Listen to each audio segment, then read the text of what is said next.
और अभी भी तुमसे मदिरा नहीं छूटी, और अभी भी तुम भांग और गांजा जैसे मादक पदार्थों में डूबते हो।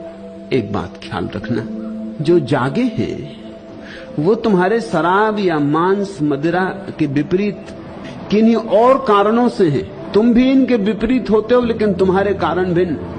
तुम कहते हो मदिरा मत पीना क्योंकि व्यर्थ पैसे की हानि होती, स्वास्थ्य खराब होता है, पत्नी बच्चे भूखे मरेंगे, इसलिए मत पीना। ये कोई कारण ज्यादा देर तक साथ देने वाले नहीं है। समझो कि तुम्हारे पास काफी सुविधा है और तुम्हारे मांस मदिरा पीने से, खाने से बच्चे पत्नी भूखे नहीं मर जाएंगे, तो फिर क्या अड़चन? तो ये शिक्षा गरीबों के लिए होगी, अमीरों के लिए नहीं। उनके लिए कोई अड़चन नहीं होनी चाहिए। तो ये तो बड़ी सशर्त शिक्षा हो गई। ये शिक्षा कहती है कि शरीर खराब हो जाएगा, लेकिन शरीर तो खराब हो ही जाता है, दिन 2 दिन पहले के दिन 2 दिन बाद। इसका क्या मूल्य है? 70 साल में मरे कि 80 साल में मरे?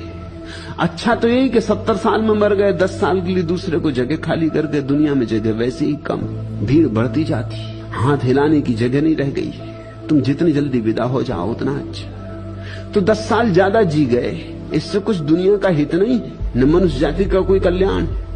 फिर 10 साल पहले मरे कि 10 साल बाद मरे, फर्क क्या पड़ता है? 10 साल और रह जाते, कुछ लोगों को और चूसते, कुछ और धन इकट्ठा करते, तिजोरी में कुछ और भरते, लोग तुमसे और परेशान होते, और क्या होता? और तुम्हारी जिंदगी थी ही क्या?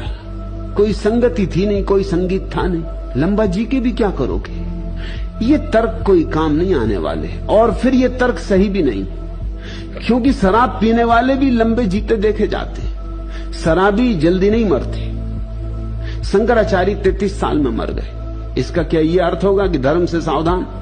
विवेकानंद 34 साल में मर गए, इसका क्या अर्थ होगा? इसका अर्थ ये होगा कि भाई बचना, धर्म इत्यादि में मत लगना। देखी विवेकानंद की क्या गति हुई, देखा शंकराचार्य बेचारे अभी होते होते जवान विदा हो गए।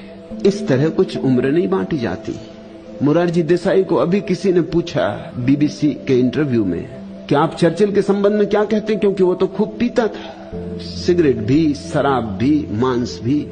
ब्रह्म मुहूर्त में कभी उठता ही नहीं था, 9 और 10 बजे के पहले नहीं उठता था, लेकिन जिया तो खूब। तो मोरारजी देसाई ने कहा कि वह अपवाद है। क्या हिसाब लगाओगे, कैसे हिसाब लगाओगे? शराब पीने वाले खूब जीते। इस तरह के तर्क देके किसी की शराब पीने से उसे नहीं बचा सकते। इन तर्कों में कोई बल नहीं, इसलिए तर्क चलते रहते हैं और लोग शराब पीते रहते हैं, सिगरेट पीते रहते हैं, मांस खाते रहते हैं, सब चलता रहता है। ये तर्क भी चलते रहते हैं और बाकी सब भी चलता रहता है।